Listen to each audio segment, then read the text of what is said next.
So hey guys, before we get started with this Chioma Chats video, I did want to let you guys know that this video is sponsored by AliPearl Hair. They sent me some more hair. I already made the wig and I did kind of like a side part type of look.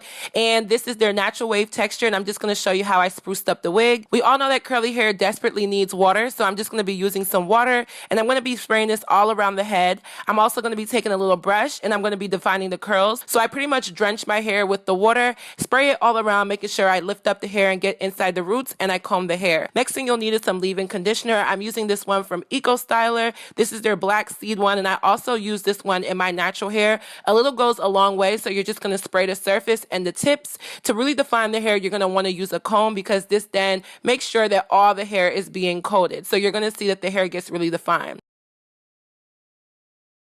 So now we're going to be working with the parting area, and I'm just going to show you guys kind of how to melt the hair into your forehead. So the first thing is always tweezing. You just want to tweeze it so that it's not too bulky at the top. Let there be a little bit of room that kind of moves the hair into your hairline.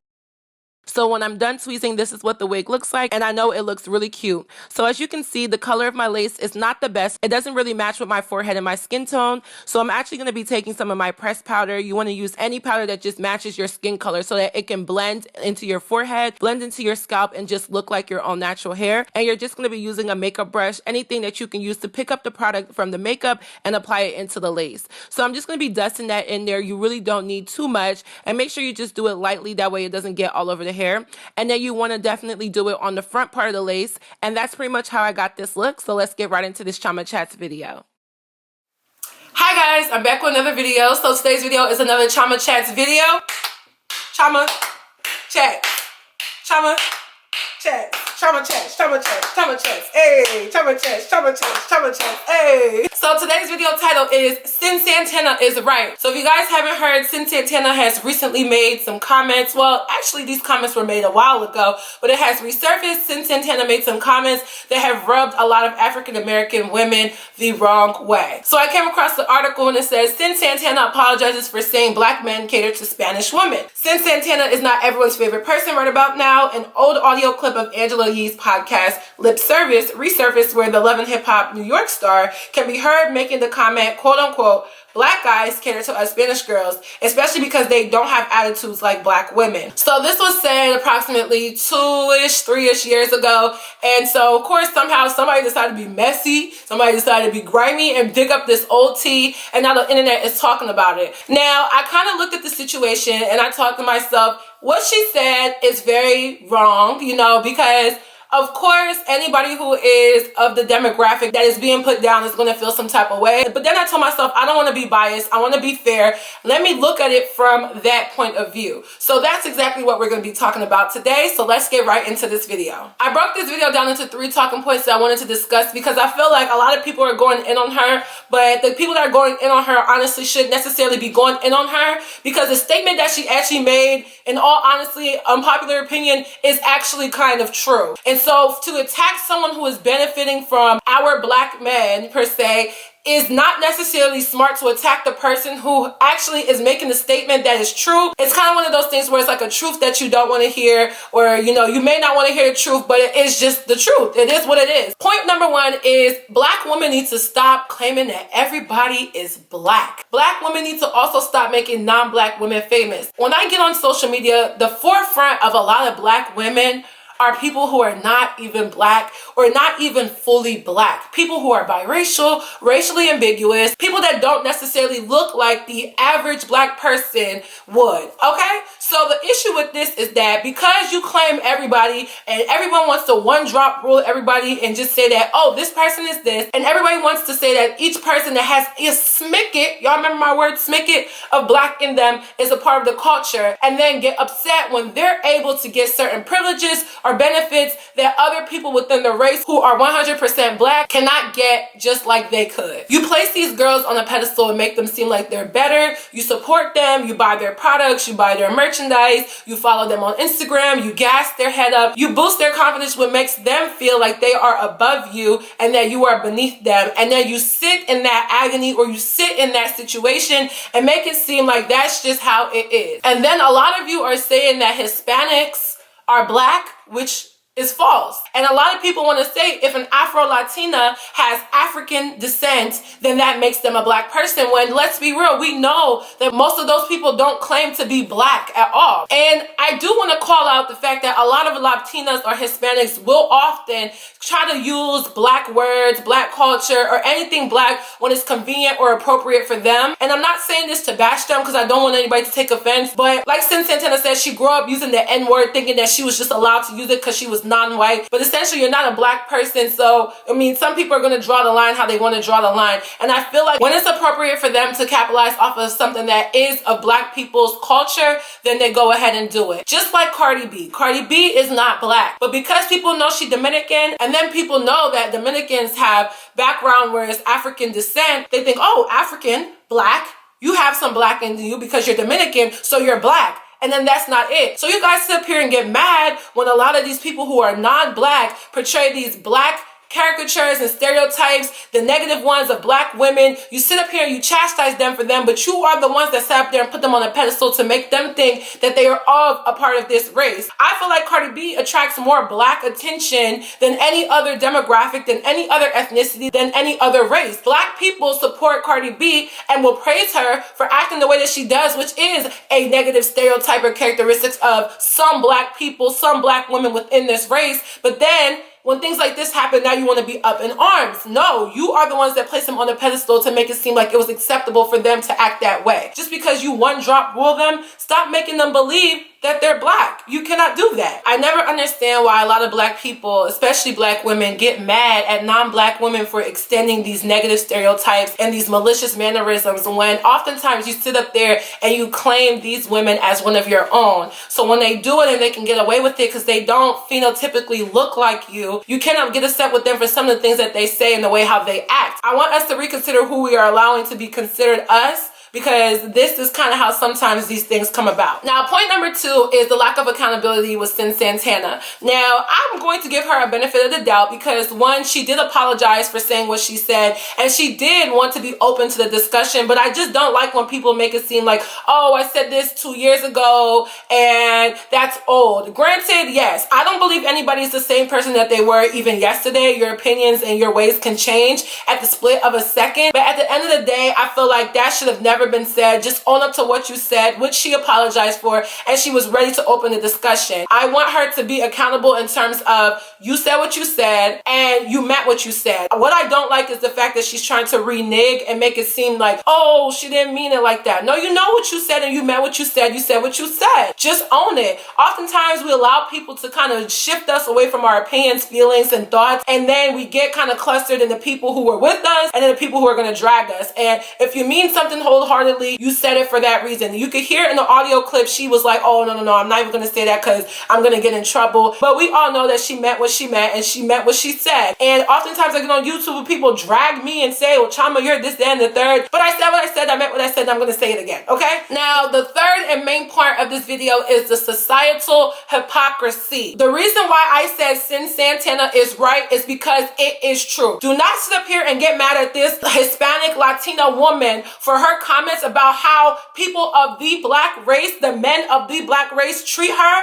when you guys know it's true. You guys want to be hypocritical and attack this woman even though she's making a statement that is honestly true. Black men do cater to Spanish women. Black men do put Spanish women over black women a lot of times. Of course, we have black men who don't, but like my girl Lovely T said, that's starting to become a minority. Oftentimes in music from these dark-skinned black male rappers and musicians, we often hear them say that they don't want people that look like us. They don't want women that look dark-skinned. They don't want the darker spectrum of women. They don't even want black women, period. They rather go for these foreign girls. They rather go for these lighter-skinned women, and we often hear that. Kodak Black is a prime example of him being as dark as he is, and he's not the most attractive person, but he doesn't even like people that look like him. He's not attracted to that. Does he have that preference? Yes. But my thing is always, if your preference is to date outside of your race, there's somebody that doesn't quite look like you, you don't have to bash the people that do look like you to get your point across, because then you come off as disingenuous and you come off as insecure as a man. As whatever it's like,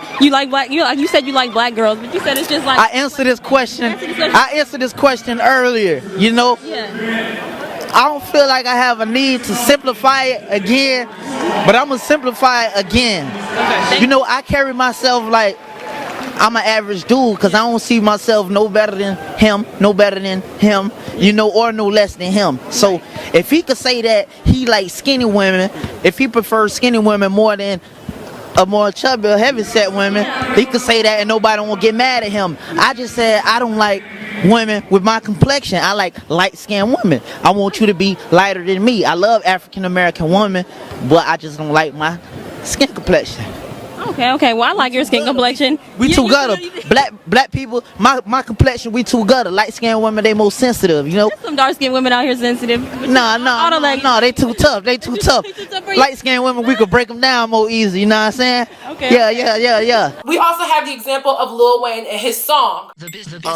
I like a long hair, thick red pound. As you hear from that clip, obviously, when you look at the pool of women that Lil Wayne has dated or is with, it's people who don't even look like him. It's people that are lighter than him, people that are outside of his race. We see a lot of black men, especially the ones that have the 3 F's that I always tell you guys about: fame, fortune, and followers, oftentimes promote women who don't look like themselves, i.e. dark skin and or just black women. A lot of times you're gonna see these guys dating outside of their race. And for the guys that's watching and say, well, I don't do that. I love African women. I love my black women. I love my dark skinned women. I understand that. We see y'all. But oftentimes you guys are a small percentage compared to the rest of the black men in this race. I see it with my own 2 eyes when I'm walking on campus. I see it in the media. So I see it in real life and on social media, so it's obviously a thing, and there's a lot of women that can contest to that. And a lot of times people say, well, you guys are just jealous, or what can you do about it? But my thing is when you start a conversation about what is going on in society and going on in the world, that's how you go ahead and implement change. Sitting here and being quiet about a situation like this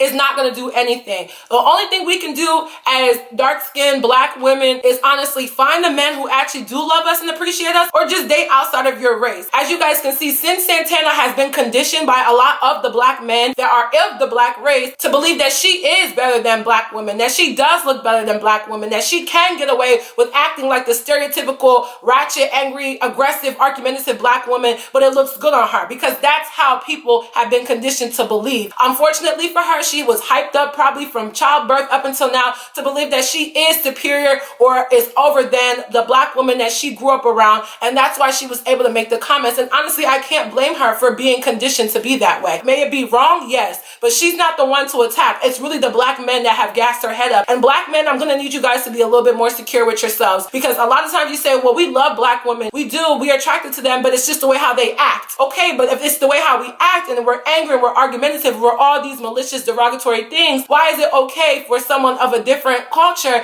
a different race, ethnicity, or nationality to behave the same way and get a pass? Which one is it? And it comes to this situation, I really don't feel like there is a need to be mad at Cyn Santanna. I mean, she apologized for it. She said what she said. She took a little bit of accountability, but it's really not her that we have to direct our anger to. It's really not her that deserves backlash. It's really not her that deserves hate and to be dragged. It's more or less the people that have surrounded Cyn Santanna, black men who have gassed her to believe that she is better. And granted, we should humble her and let her know, no, girl, you're on the same playing field as the rest of us in terms of being a woman. But unfortunately, she kind of isn't. She already has this societal push above other women that are darker than her or a different race than her that are of the minority race, because unfortunately society has a it is what it is mentality when it comes to the dating pool and females. Us darker skinned black women are just not going to be above a Latina or a Spanish woman. We're just not. It just isn't going to work that way. Like Meek Mill just made a comment saying that lace fronts need to be left in 2018 and them wigs are ugly, like leave the wigs alone. But it's kind of like, Meek Mill, I'm pretty sure your mother and your sister wear lace fronts and lace wigs. Nicki Minaj wore lace fronts and lace wigs, and Nicki Minaj is even a light-skinned woman herself. You had no issue with that, but it's like when you look at the girls who do wear lace fronts and lace wigs, which is pretty much every woman, no matter the race or nationality or ethnicity, because you can give exceptions to the people that don't necessarily look phenotypically like yourself, that's where the problem comes in, because it's acceptable for people outside of the black race to wear those lace fronts and lace wigs, because guess what? We're all wearing them, but to you, it's wrong for someone that looks just like you to be doing it because of whatever your reasons are. And a lot of times those arguments is, oh, well, it's not your real hair. It doesn't match your natural hair texture. I hate when people make that argument because I can flat iron my hair bone straight to match a straight wig. And then what? My hair can get straight. My hair can get curly. My hair can get kinky. My hair can be dyed the same way anybody else's hair can. It is what it is. But because I'm of a darker complexion, I'm an African American woman, and I do something to change my looks that may emulate the majority race, now I'm a self-hater, when if someone who may not even be of the majority race does the same thing, that individual gets a pass. It's crazy to think that this is how a lot of black men are conditioned to believe, and they're conditioning other people that are outside their race to believe the same thing. I personally don't think Cyn Santanna deserves to be attacked. It's really the black men that have conditioned her to believe things like this, and not just her, but many other women who are outside of the black race. Now, I didn't want to leave out the part where it said that she said that black women have attitudes. Honestly, y'all, I didn't look, I didn't search, but it's hard to find the part where she said that. I honestly didn't hear that in the recording. Maybe somebody can send it to me, but I just left that part out of this entire commentary because I just didn't hear her say that part. So I didn't know if people were reaching or if it was just something that I missed. So what are you guys' thoughts on this whole Cyn Santanna debacle? I find it very interesting. I thought it was something cool to talk about. I hope you guys enjoyed this episode of Chioma Chats. Be sure to also look in the description box down below to check out this hair from AliPearl. This is their natural wave texture. I know it's on and popping 10. I love it. I did a nice little side part. Don't forget to follow me on all of my social media networks, and I will see you guys in my next video. Bye, guys.